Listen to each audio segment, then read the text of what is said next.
Pick Six podcast, and we are coming to you live on tape. I think that's what they used to say in the 90s.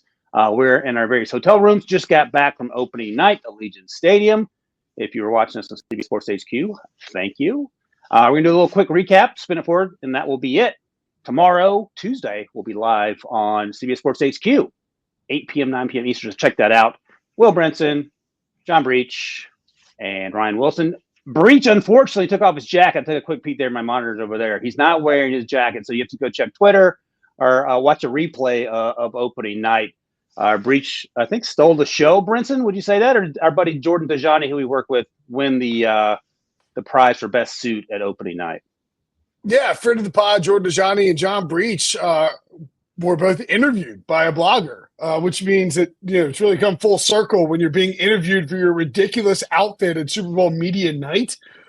Breech, do you think that your journalism professors, your teachers, the people who allegedly taught you various things about being a journalist are looking down in disgust at you wearing this jacket, or do they think that's the Johnny B. Bad we all know? They are thinking I give that guy's coat an A+ because he is in Las Vegas for the Super Bowl, and you go full Vegas when you're ever in Vegas for the Super Bowl, Brinson. They're thinking that guy adjusts to the times, he adjusts to wherever he is, and he adjusts to his colleagues and matches them for enthusiasm. So you know what? I think they would love it. I'll give you A+. All right, let's start there, Breech. Let's start with the atmosphere, the things we sort of talked about in HQ. It's a white jacket covered in cards, if you're wondering. Yeah, go watch this on the YouTubes. You can see Debo put up a clip, or go check it out on Twitter. Let's start here, Breech. Let's start with the fact that when the Chiefs, and they were the first team to come out for their first hour, the Chiefs at the field, there were loud boos. And I saw a tweet, 28,000 fans in the stands by the time it was all said and done, heavily leaning towards the 49ers. What is your explanation, sir, for why that was the case? Well, I think, you know what? Brinson, our colleague who knows the exact attendance numbers, was it 23,000 or 28,000? It was 23,563. It was a lot, and that's the point. And the whole lower bowl was filled, and I think that's what the NFL wanted. We did the math, $30 a pop, 23,000 people. That's a lot of moolah that you $700,000. Go bet on black on the roulette wheel with that $700,000 because you're in Vegas. But here's the thing, and we kind of touch on this, that when you're the Chiefs, if you're a Chiefs fan, this is your fourth Super Bowl in 5 years. Is Super Bowl media night even exciting anymore if you're doing it for the fourth time in 5 years? So I don't think Chiefs fans were necessarily in a rush to get to Vegas early for Super Bowl media night, which is something you might do if your team has not been in the Super Bowl in a while or has not won a Super Bowl in a while. And the flip side, you have the 49ers. You only have to fly from San Francisco, so it's a short flight. And your team hasn't won a Super Bowl in 30 years. So these fans are super excited. And it was pretty clear, right, Brinson, that they were definitely the more enthusiastic fan base on Monday night. Yeah, no question about it. And, part of that maybe I don't think we should chalk it up as like apathy or disdain for coming out here early or anything like that. Could be also a little bit of experience. Chiefs fans know that they don't need to be out here until later in the week. They figured out how to, the best ways to spend your money maybe. And I think 49ers fans want revenge here. They lost to the Chiefs 4 years ago, of course. And it's been since 94? Isn't that right? Since the 49ers have won a Super Bowl? I mean, that's a long time for a franchise that's won as many titles as the 49ers have. They also came into the season as prohibitive favorites. You feel like, if you're the Chiefs, you're like, well, we're the 3 seed, kind of a down year. We win the Super Bowl this year. It's just like boned it, you play with house money a little bit, which is crazy to think when you got Travis Kelce and Patrick Mahomes on your team. But yeah, it was very clearly, Breech, you said to me, I think it might be like 70-30 or 75-25. And then they let out this roar, booing the Chiefs and cheering on the 49ers. I think it might have been close to like 80-20. Although I will say a large number of the 49ers fans and people in the building petered out pretty quickly after that first team. They may have cut off the beer sales for all we know. Right. One side of the stadium, the Chiefs side, if you want to call it that, seemed to be pretty much close to empty by the end. But I will say, our set was set up right on the other sideline next to a bunch of 49ers fans who were incessantly loud to the point that producer Debo wouldn't let his podcast there. But that's something you can tweet Debo at personally. I'll say this. I'll push back. for the same reasons I pushed back when we did HQ, Brinson, about not the apathy, not the disdain as you talked about it, but what about the influx of Swifties now that Travis Kelce is a part of Swift Nation? Is that a thing? Yeah, I think it's just Swifties. Yeah, I mean, I think. Okay. Well, I think that we're going to see probably the most watched Super Bowl in NFL history. I mean, I think it's almost like a guarantee, and even if it's a blowout, you might just get more Taylor Swift. And that's because you're going to have these casual fans who are tuning in to watch the game to see if Taylor Swift is playing, to see if she's playing, to see how often she's shown, and to see if Travis Kelce. Right? To see if Travis Kelce catches a touchdown pass and does the heart sign, blows kisses up to the luxury box where she's watching the game.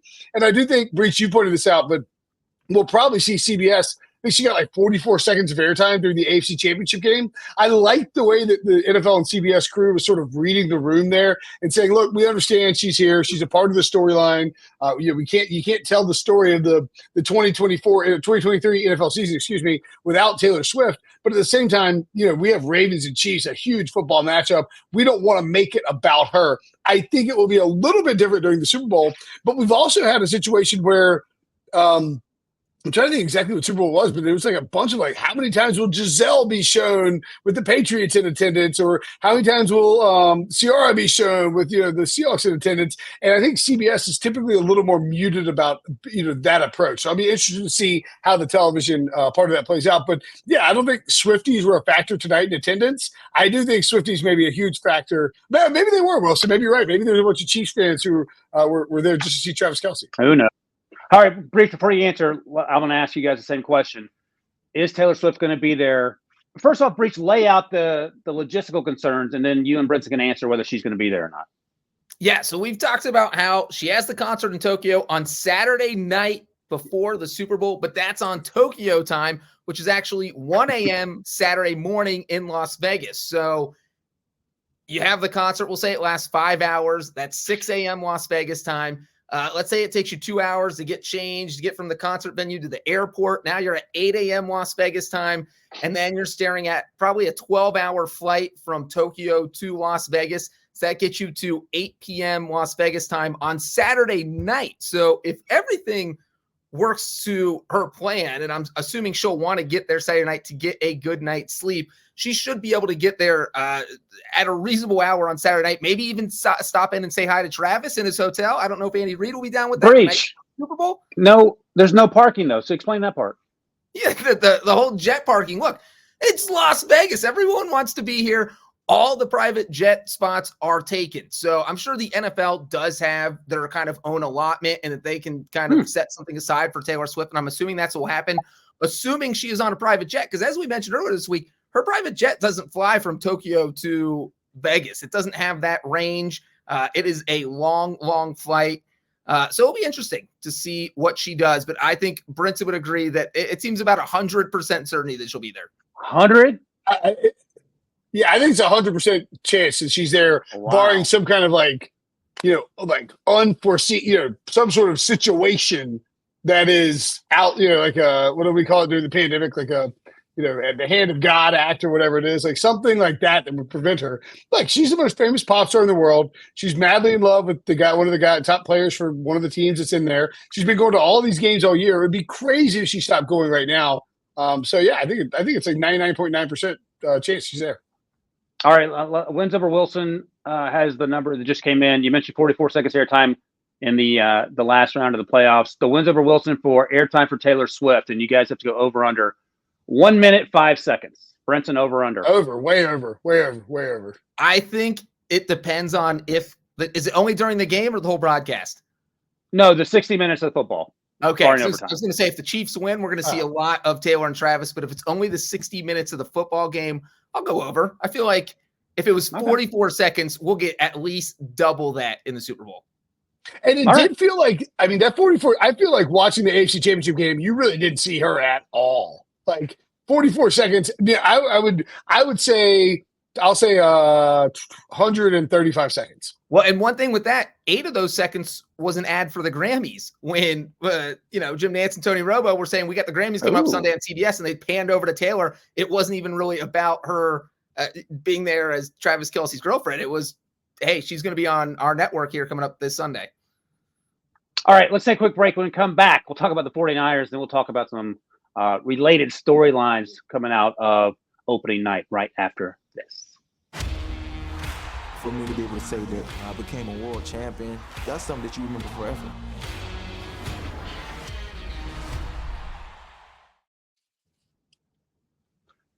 All right, boys, the 49ers were also there. We spent a lot of time talking about Taylor Swift because that's what we do. Pays the bills, as the kids say. But the 49er fans were certainly considerably louder. Brinson put it at 80-20. I actually had it at 81-19, so it was close. Brinson, I'll ask you this. How concerned should you be if you're a 49ers fan, and even Kyle Shanahan, about the stench of not being able to get it done in the biggest moments? You mentioned 1994, last time they won. Shanahan was a ball boy maybe for the Broncos back then. So it's been a minute, as the kids say, since the 49ers were able to win a Super Bowl. That's probably pretty close to it. Yeah, I mean, Kyle Shanahan, not exactly old. And I think you have that. You have the lengthy amount of time that it's been for the 49ers since they won the Super Bowl. And also, we've covered this at length.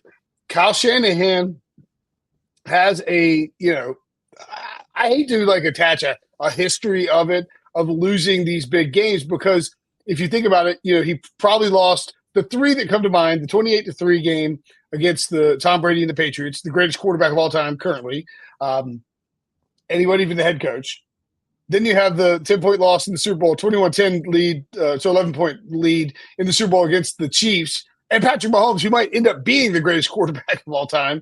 And then you have the 10-point lead against the Rams in the AFC title game against a Hall of Fame quarterback in Matthew Stafford. So there's a lot of maybe some extenuating circumstances there that it's easy to sort of let that narrative funnel into place. And just like it was with Andy Reid, where if Andy Reid can't win the big one. And as soon as he wins a big one, it's like that whole narrative goes away completely, and that pressure just dissipates entirely, and you go out and see him win a bunch. So I think there's possibly, look, that is a storyline. The Niners not having won for a while is a storyline. But at the same time, it's like, I mean, you get 2 Super Bowls in 4 years as a coach of the 49ers, and you're getting Patrick Mahomes in both of them. That's a bad beat, man. That's why it sucks to be in the AFC for the next 10 years. Yeah, and with Shanahan, there was the whole going into the playoffs when you're at a point where they can't come back. If they start trailing, they cannot win. And what happened in that very first game, they were trailing by 7 going into the fourth quarter. And we all saw the stat that gets thrown out there, whatever, 0-31 when you're trailing by 7 or 5 or whatever the number was. And then it was 0-31, yep. Then they find themselves down 24-7 in the NFC title game. And so he's getting these monkeys off his back, but if he loses in the Super Bowl, no one's going to remember. That is the only part of his reputation is going to stick with him, is that he can't win the big game. And yeah, we've mentioned Andy Reid as a great comparison because everybody was saying the same thing about him before he won the Super Bowls. And if you want to look at a player, look at Peyton Manning. Remember, he could not get to the Super Bowl. It didn't happen until 2006, and everybody just kept saying he's choking in the playoffs. He can't win the big game. And that label just gets stuck with you, and there's no way to get rid of it until you win the big game. Brinson? Yeah, I would add too onto that. Remember that when the Patriots finally got back and won another Super Bowl, there was talk like, okay, this team has now lost twice to Eli Manning and the Giants. Can they win outside of Spygate? And then they go back and win with Deflategate and win the Super Bowl and rip off 3 more titles. Like, that's how we work. That's just how it works. I mean, it's the nature of the beast is when there was stuff with Aaron Rodgers too, even early, it's like, oh, I don't know, can this guy win a Super Bowl? It's like, yeah, Drew Brees, it's like, oh, can this guy, we do it with every person in sports. If Patrick Mahomes and the Chiefs went 5 years without winning a Super Bowl, we would start to ask questions if the magic is gone. Like, do they need Travis Kelce to be there, et cetera, et cetera? Something we would find something to do with that. So yeah, I do think that the Shanahan narrative might be potentially just a narrative. I was distracted momentarily because I was looking through some pictures, and this is one of the ones that I took at first night. Look at this. That's the jacket John Breech had on. So go check it on YouTube. It's insane. And also in the corner there, look at this handsome devil. Like, hey, where's everybody? That's a me little being like, Brinson over God, this. please let me He just looks go like to he sleep. looks like Alan from The Hangover in that picture. I Like feel Zach like Alan from So, Hangover. Hey, Breech, let me ask you something. I think you told me on the Uber ride back here, or we got the ride back here. Charvarius Ward's comments. Was that you telling me that? Yeah, well, we talked. Oh yeah, I forgot you weren't on with HQ with us, but yeah, That's right. our buddy- You quit working an hour before everybody else. I forgot about that. Yeah. So we had No lies our detected. buddy Jordan DeJohnny. You already mentioned him. He had the fun suit there. So he was over there at Charvarius Ward's podium. And of course, Charvarius Ward played for the Chiefs, and he got asked, what's it like being on the 49ers instead of the Chiefs? Charvarius Ward's answer, it's better. So that's just such a funny answer, but also it's kind of like a mini shots fired because you're really trying not to give anybody bulletin board material.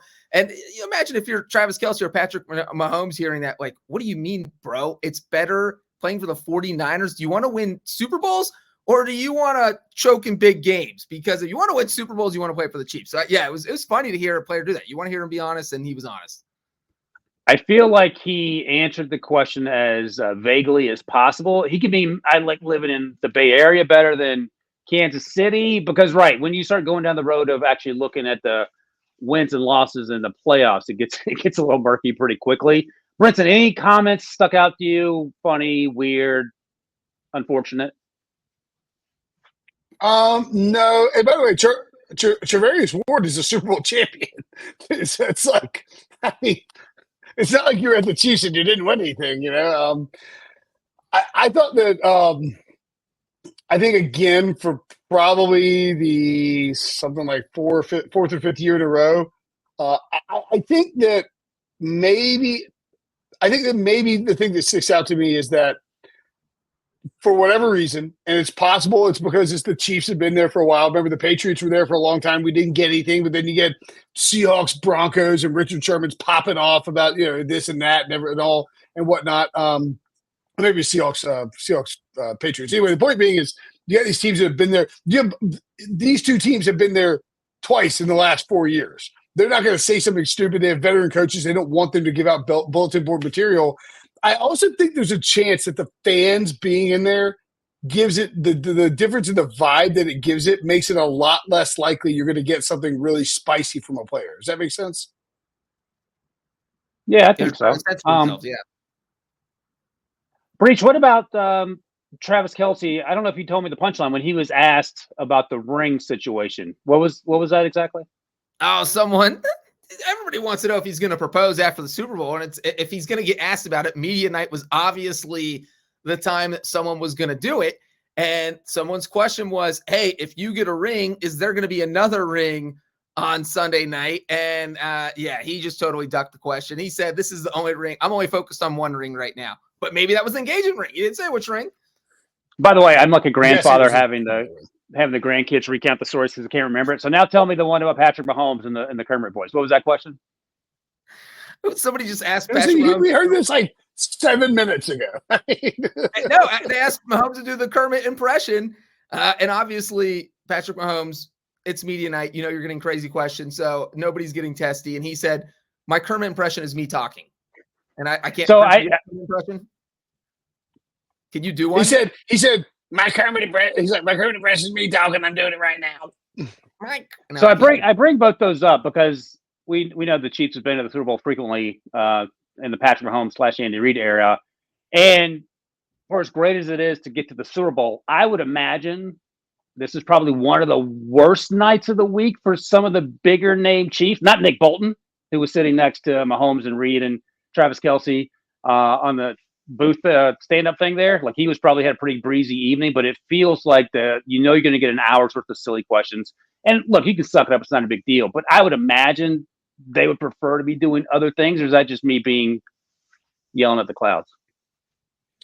I think maybe a little bit of both. Once you've done this 4 times, I saw Peter Schrager tweet out a quote from Mahomes where he's like, "I'm just going to get into my Super Bowl routine this week," which is insane to think that you're 27-year-old quarterback who's just got a routine for the Super Bowl. You're just used to doing what you do during the Super Bowl week. That's wild to me. but that's part of this. So like, I think I agree with you, Wilson. It's like media night. We've done this. We're going to get asked the same questions. It's going to be the same old stuff. At the same time, you have all these fans out there from your team who are cheering you on. Maybe you revel a little bit if you're Travis Kelce and Mahomes in being the villains, being the anti-heroes, if you will, and soaking in the boos that come from all the 49ers fans. And I think, too, you're like, okay, we get in on Sunday, check in, get ready. Monday is media night, and then like it's just sort of a checkpoint. It's sort of like it is for us, right? We're like, we enjoy it, but you're also kind of tired of it. And you've done it so many times in a row that it's like, all right, this is but that it's the Monday night checkpoint for you in terms of the Super Bowl week. It's like if you got a flight to Hawaii come up in on Friday, but you have to clean your house on Wednesday, you're just like, okay, I just have to get through that, and then the awesome part's here. And that feels like that's what this is for the Chiefs. This is just, let's get through media night, and then it's just full prep for the Super Bowl so we can go out and win the game. No, I get it. All right, we'll Yeah, wrap on this. Breech, give me your favorite moment from opening night. Am I allowed to? Is it? No. You get one. You get one. So I know my first one. So I'll give you my first one. Yeah, you go. It was Casey Wolf, the Chiefs mascot, being asked by our producer Debo to come over and mess with Ryan Wilson. He came over and photobombed us. Then he pointed at Breech's jacket, and then he rubbed Wilson's bald head with both of his greasy. I mean, think about all the different places, like all the different like you might have a new strain of whatever on your head right now, Wilson. Just think about all the different places those mitts have been, and he came over and rubbed your head, and you were, I got to be honest, visibly bothered by it. And I don't blame you one bit. If you touched my hair, I would have been not very happy. And Debo, hold on one second, Breech. I'm not done. I'm not done going after Debo. That's two strikes on Debo, and we're on a Monday. Keep it up. Keep it up. By the way, and Breech, the word you used, I think, was musty to describe Casey Wolf, which I think was incredibly accurate. He smelled like a pair of gym socks. So that was all over this here. Go ahead, Breech. Well, it's probably a good luck thing. He's not showering until they win the Super Bowl. Everybody knows that. Not good luck for me. And wolves, I think they lick themselves to bathe. He didn't have time to do that. He's a big wolf. He got his hands on Wilson's head and was like it was like, it wasn't like a head pat. It was like a, hey, ball boy, just rubbing. And he unhooked my earpiece that goes into my ears so that I couldn't hear you guys. That's right. For the last 2 minutes of this segment. And Brinson throws to me, and I have no idea what he just said. I have no idea what Wilson asked Brinson. And it is live TV, live. That's called Sunday Night Breech. Give us yours. It was fun seeing, I thought the Blue Man crew coming over, the Blue Man group, because Vegas, and you see these guys. The Blue Man crew. And if you've never seen the Blue Man group, man, they don't blink. They just stare at you. They're crazy, dude. Freakiest things. It looks like their eyeballs are going to pop out of their eyes, but it's part of their thing. And they just came over and stared. And I'm going to have nightmares about the Blue Man group. But also, and there we go. If you're watching on YouTube, that doesn't seem like a real person. Wilson has a picture he is showing in the feed. It is bonkers to see stuff like that. And yeah, so it's cool seeing that because that's what you want. You're in Vegas. You want the excitement of Vegas. And the Blue Man group showing up and doing crazy things, showing up on the set. That's part of the fun of Vegas.